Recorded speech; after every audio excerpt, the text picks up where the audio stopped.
Incredible flavours, even better stories. One pour, 10 minutes. Aussie bourbon lovers sharing bourbon with Australia.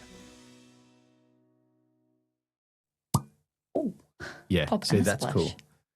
Brand new bottle, Dave. Doesn't happen very often. It is a brand new bottle, and I almost now that I was just preparing what we're going to talk about, yeah. and I almost regret not doing a video of that. Well, I suppose this is kind of a video, but like its own standalone content.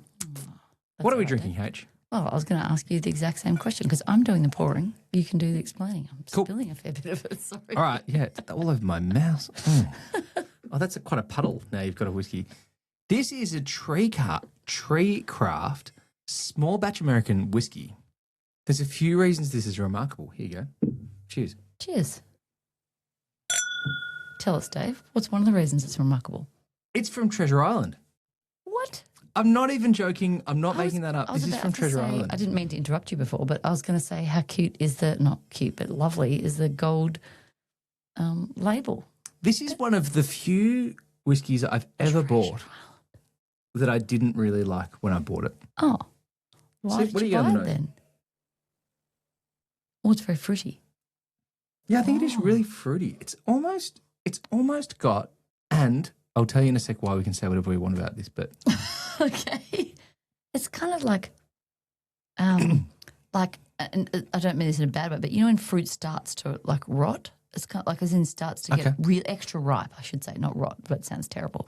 But you know when it gets really, like you open your fridge and you've got that really ripe peaches and plums and you're like, oh, I need to use them, make some jam or something soon. yeah. That smell, that like they're That's really such ripe. an unpleasant note that you're saying when fruit begins to rot. No. That's why I changed it to when it gets overly ripe. It hasn't, has it like You that? don't need to apologise because you know what I'm going to describe it as? What are you going to describe? You know when you leave chucks on the sink for too long? Wow. Sorry. I am getting berries and I am getting like there's woody notes there. I've gotten in trouble before. I've described wet whiskey as a wet rag. You were You're describing like, one of the let's premium go. Kentucky distilleries. It was a very- This is not that. No. This has got a beautiful label, like beautiful gold printing on the label and stuff. This is Treecraft American whiskey, 80 proof. Yep. Shall we? Let's have a mouthful and then I'll. You've got so many interesting facts. I'd like to know a few before I put it in my mouth. This is a real whiskey. It's not bourbon. It's got the same mash bill as a bourbon. It's only not bourbon because it didn't click up to a full 2 years. Okay. So it's I young. think it's quite young. Yep. I'm going to taste some. Yeah. And then you're going to tell me the story of how you came by a bottle of whiskey from Treasure Island. I bought it on Treasure Island. Yeah. And why did you buy a bottle, more importantly, that you didn't like at the time? Because that's very unlike you. I'm trying to remember which trip it was.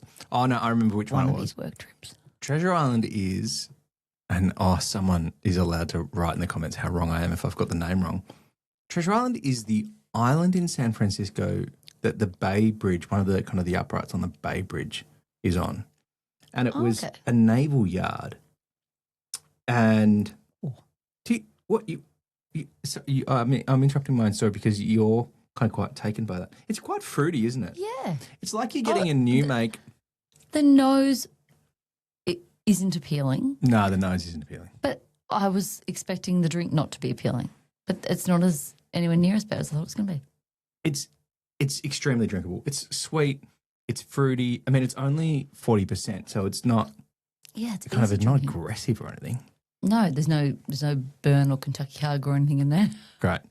So Treasure Island used to be a naval base, I think, in the San Francisco Bay, and they're ultimately turning it into a bit of a tourist attraction, kind of like a destination, I suppose. Yeah. And there's hotels going in there. I think there was sound stages on there, or there are sound stages on there for making movies and stuff like that. Cool. And it's kind of its own funny tourist destination. Anyway, one of these things that I do when I travel to places anywhere in the US is I Google up what are the distilleries in the area, and Treecraft Distillery is one of the ones. And at the time, it was one of the only ones you could visit. This might have been like hot out of COVID that was open for visitors that you could go to. It was a shed on Treasure Island. Yeah. And the kind of a distillery tasting experience was you'd taste through their spirits. Yeah. Which whiskey was only one of them, and this was like the the one, I suppose. Fun. And I had a great time, and I wanted to buy a bottle to support them because they were doing good stuff. But here's we can say whatever we want about them. Sadly, that they don't exist anymore. What? So this is a bit of a unique experience. Not only is this probably the only Treecraft whiskey in Australia. A bottle that you probably can't get very many more of, Dave. Not very many more. You can't get any more of, I wouldn't say. I wouldn't say anyone would be able to buy them anymore. I bought them from the little shed where it was distilled. And you could see the still from where it was. And you can't get them anymore. Oh, Definitely not. Anyway. That's sad because it's not a bad whiskey. Like to drink. I wouldn't nose it for too long. I'd like to have it again 6 years old, but they definitely weren't letting it go that long because they were just a young distillery. Yeah. I reckon that would leave it a bit longer and it would turn into something ethanol really good. good. My good, there's ethanol may be the wrong way of expressing it, but there's that's the that. word, maybe. Maybe it's because it's so young that it doesn't nose well. Is that what it is? It doesn't nose well, but it tastes good. Would that mean if we put it in like a cocktail or something, like that nice taste would come through, but you might not get necessarily the nose? What might this be good in? This might be good in maybe in a Boulevardier or something. I don't know. Something with a bit of bitterness and... Because it's quite sweet and fruity. But this brings me to an interesting point. Sometimes, and we talk about these trips we go to the US where we bring back bottles, and this was one of these trips where I was so excited to attend, to go to a distillery where they were making bourbon. This didn't quite get to the point where they could make it bourbon yet because they were pulling it out of the barrel before it had aged because they wanted to sell some of their distillate. But they were using the right recipe and making it in the right place. Yeah. And it's a beautiful bottle. I mean, my goodness, this is such that... Could you put it back in the barrel and see how it goes? Mate, like in your little... a double oaked? Yeah. Maybe you could. Well, there you go. What an interesting idea. You play around with it. Put it in your little barrel. There's all those rules about what it takes to be bourbon, but it needs to be made in America. Make it bourbon, but I'm just thinking that I feel like it needs longer in the barrel. Like that really... It's got some really good flavours there. Overwhelmingly a green fruit, you said over-ripened. I'm almost like an unripened fruit or something. Anyway, It's interesting because I've got this recent experience and we're hoping we can have the guys from Greenbanks on our podcast, an Australian distillery who are distilling and aging single grains.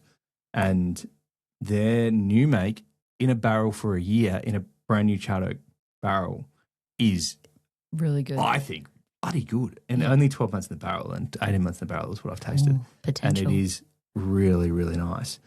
Whereas to me, this is I think this was at least 18 months or maybe close to 2 years. Yeah. And I don't know, I think this is part of the thing of how much the distillate plays in what you, the new make spirit plays in what something should taste like. Well, everything plays a part. You alter one slightly and it's, a whole different story. Have you ever been to a distillery and bought a bottle that you didn't actually really like? No. Not that I've tasted. And then I haven't tasted it and then bought it. I've bought a bottle because it was a, special bottle that they had there, and then got home and it wasn't really a bottle I liked. But I didn't taste it at the distillery. San Francisco has now got the Redwood Empire distillery. It's not really in San Fran. It's kind of in the Bay Area. Yeah. And guess who gets to go and visit it soon? You. It's a work trip coming up soon. Trip. But that's all right. You're welcome, I get to taste them when they come home. Bring home ones you actually really like. Hey, Redwood Empire, I'm not going to have any trouble with that. They make amazing stuff. Yeah, they do. Yeah, this is going to be fun. I'm going to have a great time. That's only in a few weeks. I can probably tell you how many sleeps it is. Don't. Because, it depends on when we put this podcast out. You're right. But here's to the people who have a crack at distilling. Yeah. Because it's not a small thing, right? It's a big endeavor. It's expensive. It's hard. And not everyone's going to make it through. Sometimes it's a really sad story when they don't make it through. I hope everything's right for the guys who started Treecraft and they're on to their next adventure now. But here's to what they've created. Here's to still sharing it and enjoying it. Yeah. And we'll enjoy that. What a special bottle with a great story. And the story it's created and to the people they entertained. In the morning I was there, it was a Saturday morning. We were sitting out in the sun on Treasure Island, which was a really fun and different and amazing experience. And I've got some stories to tell. And so here's to them and to the memories they created while they were distilling. Cheers. Cheers. Thanks for listening. Make sure you're connected with us on TikTok, Instagram and YouTube, and stay connected with us by clicking subscribe on your favourite podcast app.